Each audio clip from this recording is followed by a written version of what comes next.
आप देख रहे हैं चैप्टर 1 क्लास 12 एनसीईआरटी का 1.26 अतिरिक्त अभ्यास का प्रश्न। आइए सवाल को पढ़ते हैं और सॉल्व करना प्रारंभ करते हैं। ध्यान से सुनिएगा, जब तक सवाल को नहीं समझेंगे तब तक कैलकुलेशन समझ में नहीं आएगा।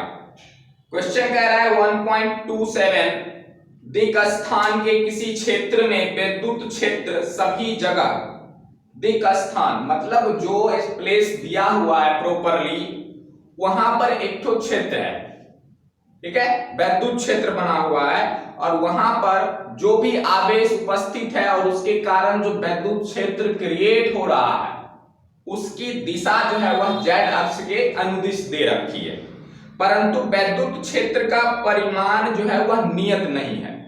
विद्युत क्षेत्र का जो मैग्नीट्यूड है, परिमाण है, वह नियत नहीं दे रखा है। इसमें एक समान रूप से जेड दिशा के अनुदिश 10⁵ न्यूटन प्रति कूलम प्रति मीटर की दर से वृद्धि होती है। बात को समझिएगा, एक समान रूप से कह रहा है जेड अक्ष की दिशा में जो विद्युत क्षेत्र दे रखा है आपको, उसका वैल्यू प्रति मिनट बढ़ रहा है, प्रति मीटर बढ़ रहा है। वह निकाय ऋणात्मक जेड अक्ष के कुल विद्युत द्विध्रुवाघूर्ण 10⁻⁻7 कूलम मीटर के बराबर है और उसमें जो विद्युत द्विध्रुव का मान दे रखा है वह जेड अक्ष के ऋणात्मक में है, यानी जेड अक्ष की दिशा के विपरीत में है। आप धनात्मक समझ पा रहे होंगे और ऋणात्मक समझ पा रहे होंगे।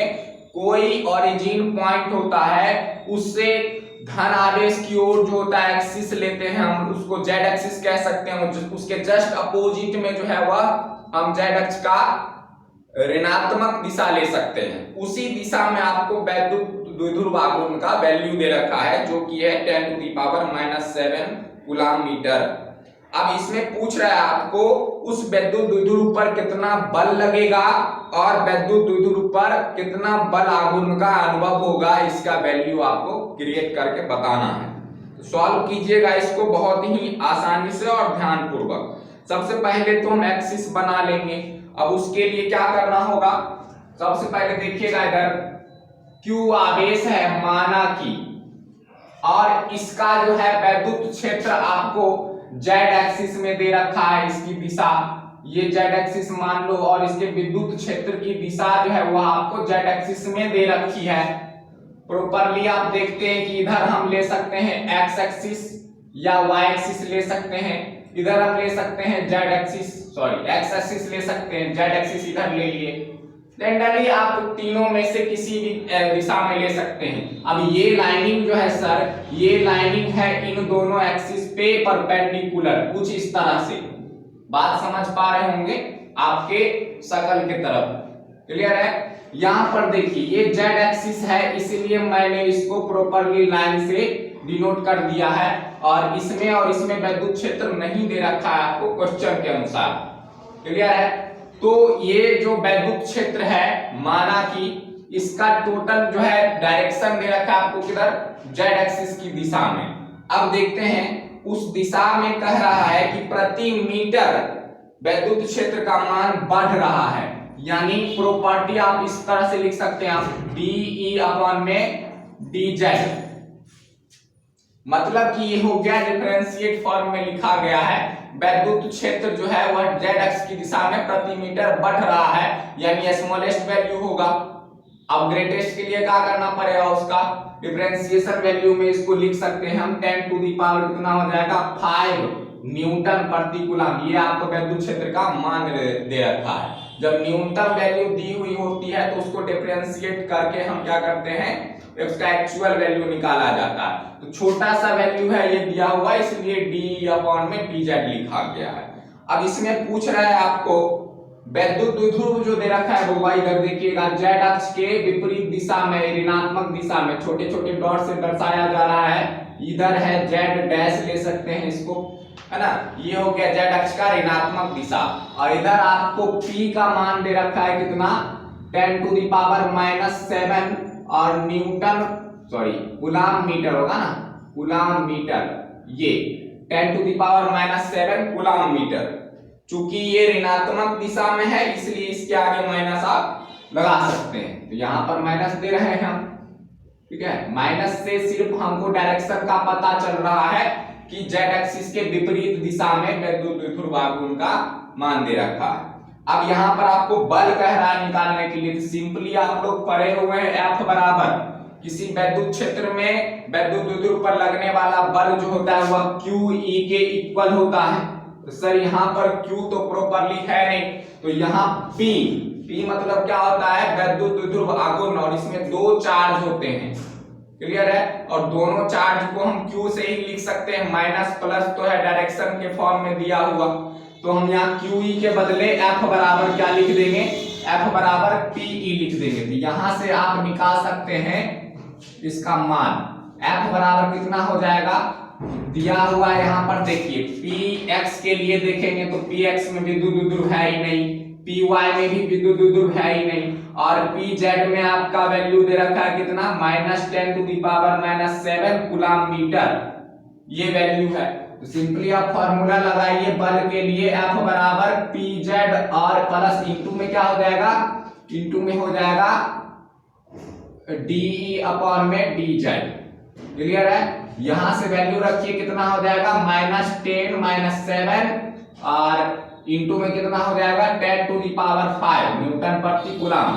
क्रिएट कीजिए, वैल्यू प्लस का है इधर माइनस का है, कैलकुलेट करने के बाद आपको आएगा माइनस का 10⁻⁻², चूंकि माइनस का वैल्यू जो है वह बड़ा है, देख पा रहे हैं आप, माइनस का वैल्यू जो है वह बड़ा है, और इसको आप लिखिएगा अच्छे तरह से तो आप दशमलव में लिख सकते हैं, कितना हो जाएगा -0.01, और बल का मान है तो न्यूटन दे देंगे, क्लियर है। ये हो गया टोटल आपका बल, कितना बल अनुभव करेगा वह वैद्युत द्विध्रुव आघूर्ण जो जेड अक्ष की विपरीत दिशा में रखा हुआ।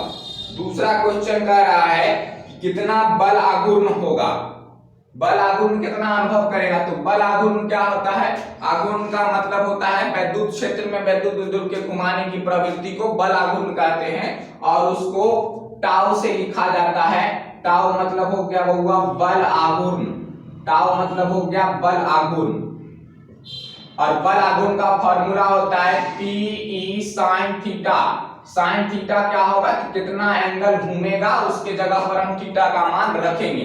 तो सबसे पहले आप देख रहे हैं चित्र में कि एक विद्युत क्षेत्र की दिशा जो है वह किधर है, जेड अक्ष की धन दिशा में है, और वैद्युत द्विध्रुव का दिशा जेड अक्ष की ऋण दिशा में। तो यहाँ बनने वाला एंगल जो है दोनों के बीच का एंगल जो है थीटा बराबर कितना है 180 डिग्री है, और वो आप 180 डिग्री कहाँ रखिएगा, साइन थीटा के जगह पर रखिएगा। तो प्रॉपरली टाउ का मान आप निकालिएगा इसमें। दूसरा क्वेश्चन के लिए PE कितना हो जाएगा, साइन थीटा के इक्वल हो जाएगा, और PE का मान छोड़िए आप, थीटा का मान सीधा रखिएगा आप साइन 180 डिग्री, जिसका वैल्यू होता है होगा 0। चूंकि लिख दीजिएगा, चूंकि साइन 180 डिग्री बराबर 0, और ये मान यहां पर उठा के रखिएगा तो टोटल टाउ जो है वो भी हो जाएगा 0। चूंकि इसका मान 0, जिसे मल्टीप्लाई कीजिएगा 0 से किसी भी डिजिट को मल्टीप्लाई करते हैं तो उसका आंसर 0 ही आता है। यानी 0 में गुणात्मक रूप में जो भी शामिल होता है वो आपको उसी अनुसार में आंसर मिल जाता है। तो ये हो गया पहला बल, और ये हो गया दूसरा बल आघूर्ण। क्लियर है, स्क्रीनशॉट ले ले, और समझने में कोई दिक्कत हो तो कमेंट में बताएं।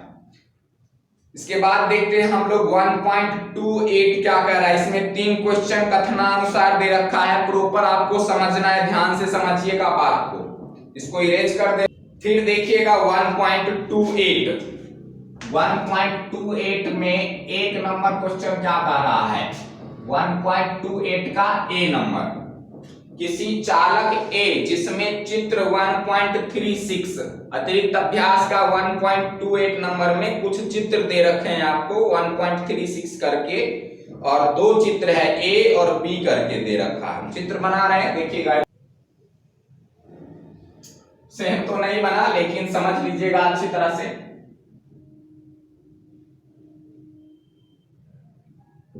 और फिर इसके अंदर भी एक कोटर है, छोटा सा दे रखा है। इस छोटे कोटर का आवेश है Q, और ये बीच वाला कोटर जो है इसका नाम है B, और ये बाहरी कोटर जो इसका नाम है ए, और बाहरी कोटर के पृष्ठ पर दे रखा है charge Q plus Q, capital Q और स्मॉल q के रूप में, यानी कुल आवेश ये दे रखा है आपको बाहरी पृष्ठ पर। यही हमको ज्ञात करना है। पहला क्वेश्चन यही कह रहा है कि चित्र के अनुसार दर्शाए गए गुहा, गुहा मतलब हुआ इसमें जो कोटर दे रखा है आपको को आवेश Q दिया गया है, यह दर्शाइए कि समस्त आवेश चालक के बाहरी पृष्ठ पर ही होना चाहिए। यह आपको दर्शाना है कि जो चार्ज दे रखा है यह बाहरी पृष्ठ पर है। तो चित्र में देखने से ही पता लग रहा है कि बाहरी पृष्ठ पर ही आवेश होगा, क्योंकि कोई भी बंद पृष्ठ में उपस्थित आवेश जो होता है उसका मान गॉस के प्रमेय से 1/ε0 के गुना होता है। तो अंदर वाले पृष्ठ में तो कोई चार्ज है नहीं, तो उसी तरह से इस पृष्ठ को हम गाउसीय पृष्ठ की कल्पना कर लेंगे, और गाउसीय पृष्ठ की कल्पना करने पर होगा क्या, गाउसीय पृष्ठ में चाहिए बंद पृष्ठ और उसके भीतर आवेश, लेकिन यहाँ पर भीतर में आवेश तो है ही नहीं। बात समझ में आ रही है? तो भीतर में जब आवेश है ही नहीं तो बंद पृष्ठ के भीतर का कुल वैद्युत क्षेत्र जो होता है वह कितना होता है, शून्य होता है। बंद पृष्ठ के भीतर का कुल आवेश जो होता है शून्य होता है। बंद पृष्ठ के भीतर का कुल आवेश होगा, कुल वैद्युत क्षेत्र शून्य होगा। जब वैद्युत क्षेत्र शून्य होगा तो निकलने वाला वैद्युत फ्लक्स का मान भी शून्य हो जाएगा। निकलने वाला वैद्युत फ्लक्स का मान भी क्या हो जाएगा, शून्य हो जाएगा। तब शून्य हो जाएगा तो इसमें आवेश जो है, तो आवेश का वैल्यू रखिएगा अंदर वाले पृष्ठ के लिए, तो Q बराबर क्या निकलेगा, गॉस प्रमेय से फाई इंटू में हो जाएगा एप्सिलॉन नॉट। अरे ये चीज पढ़े हो गॉस का प्रमेय में, phi equal to Q upon epsilon naught. यहां से Q का मान देखिएगा बंद पृष्ठ के लिए, तो Q का मान निकालिएगा कितना हो जाएगा, फाई यदि 0 है और एप्सिलॉन नॉट का मान 8.85 इंटू 10 टू द पावर कितना होता है, -12। इसको मल्टीप्लाई कीजिएगा, टोटल आवेश जो है भीतर का आवेश 0 आ गया, भीतर का आवेश शून्य है। इसका मतलब ये है कि जो पृष्ठ दिया हुआ है इस पे आवेश Q जो है वह सिर्फ और सिर्फ इस पृष्ठ के बाहरी पृष्ठ पर ही उपस्थित है। अतः करके लिख सकते हैं, अतः Q चार्ज जो है, Q आवेश पृष्ठ A के बाह्य पृष्ठ पर उपस्थित है, बाह्य पृष्ठ पर है, बाह्य पृष्ठ पर है। उम्मीद है समझ में आया होगा। थोड़ा थोड़ा इसमें कॉन्सेप्ट की जरूरत होती है, गॉस प्रमेय यदि आपको पता हो, उसके बाद थोड़ा बंद गोलीय पृष्ठ के बारे में जानकारी ले लेना चाहिए। तो ये सब जो है प्रॉपर्ली पढ़ाया गया होगा, आप लोग के टीचर पढ़ाए होंगे चैप्टर में, उस अनुसार से ऐसे प्रॉपर्ली मैं पूरी तरह से समझाने की कोशिश करी। और फिर देखो, अब देखेंगे इसका बी नंबर क्वेश्चन क्या कहता है, इसको मिटा देते हैं। ये है चित्र नंबर बी 1.36 का, चित्र 1.36। और देखिएगा इसका बी नंबर कैलकुलेशन है, कोई अन्य चालक बी जिस पर आवेश Q है, एक कोई दूसरा चालक है जिस पर आवेश जो है वह स्मॉल q है, कोई अन्य चालक है, अन्य चालक आपको दे रखा है B, उसका कुल आवेश जो है वह कितना है, वो हुआ, इसका कुल आवेश Q दे रखा है स्मॉल q करके, को कोटर में इस प्रकार धंसा दिया जाता है।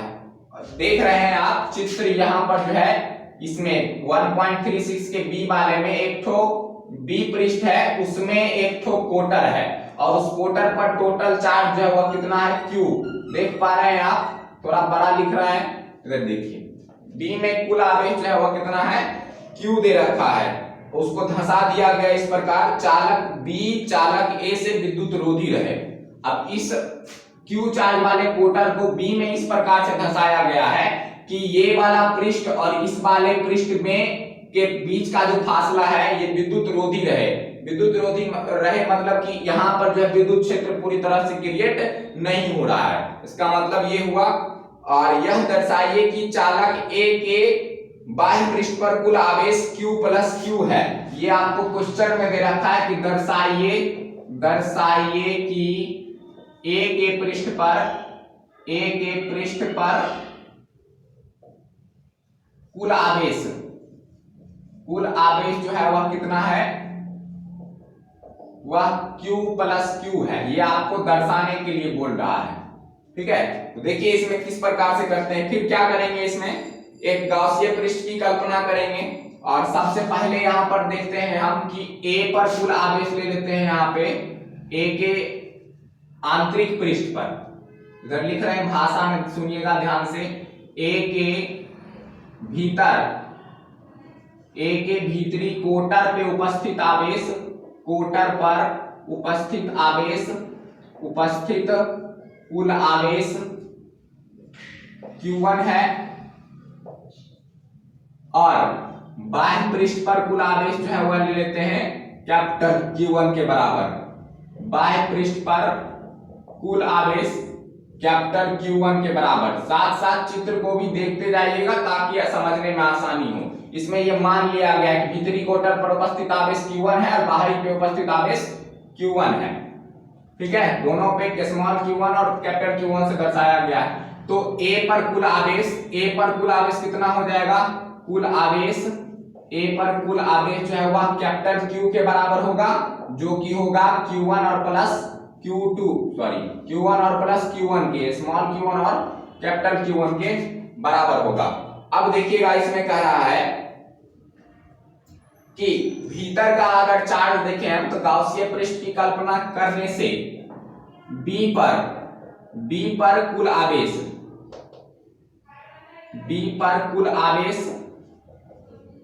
के लिए अगर बात करेंगे तो B पर कुल आवेश, एक बाह्य पृष्ठ पर आवेश है Q1 और आंतरिक पृष्ठ पे आवेश है कितना, Q है। तो कुल आवेश के लिए चर्चा कीजिएगा यहाँ पे, तो बंद फ्लक्स के भीतर का कुल आवेश शून्य होता है। ये हो जाएगा 0 बराबर कितना, 0 बराबर कुल आवेश 0 बराबर हो जाएगा Q और प्लस में Q1, ठीक है। यहां से Q1 का वैल्यू कितना आ गया होगा, Q1 का वैल्यू हो जाएगा माइनस Q1 का वैल्यू हो जाएगा माइनस का Q।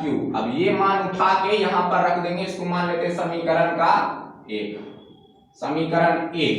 अब समीकरण 1 से देखिएगा यहाँ पे कि A पर कुल आवेश Q बराबर दे रखा है आपको, तो A पर कुल आवेश Q बराबर अगर मान निकालिएगा तो क्या हो जाएगा, समीकरण 1 से Q बराबर Q1 का Q1 ही होगा और स्मॉल q1 का मान है माइनस Q1 का मान है माइनस Q1। ये माइनस वाला इधर कीजिएगा, ये हो जाएगा प्लस में, और स्मॉल q1 का मान है माइनस Q, ये इधर कीजिएगा तो हो जाएगा प्लस में। टोटल आवेश जो आपका आ गया Q1 बराबर वो हो जाएगा Q और प्लस में Q, कैपिटल Q और स्मॉल q। ये हो गया बी नंबर क्वेश्चन का आंसर। यही सिद्ध करना था कि दर्शाइए कि A पृष्ठ पर कुल आवेश कैपिटल Q और स्मॉल q है।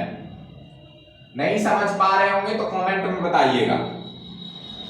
उसके बाद सी नंबर क्वेश्चन इसका कह रहा है, सी नंबर क्वेश्चन बहुत ही आसान है। इसमें कह रहा है किसी सुग्राही उपकरण को उसके पर्यावरण के प्रबल स्थिर विद्युत क्षेत्र में परिरक्षित किया जाना है, संभावित उपाय लिखिए। कह रहा है कि कोई सुचालक है, इसको वायुमंडलीय वैद्युत क्षेत्र से परिरक्षित रखना है, यानी वायुमंडल के कारण जो वैद्युत क्षेत्र उत्पन्न होता है उससे परिरक्षित रखना है, यानी बचा के रखना है। तो उसको बचाने के लिए आपको प्रॉपर क्या करना पड़ेगा, वो संभावित तरीका बताइए। तो उसके लिए क्या करना होगा, सिंपल तरीका है, उस स्थिर वैद्युत को किसी बंद पृष्ठ में रख देंगे, क्योंकि बंद पृष्ठ के भीतर का वैद्युत क्षेत्र शून्य होता है, है ना। सिंपली लिख देंगे अतः किसी सुग्राही को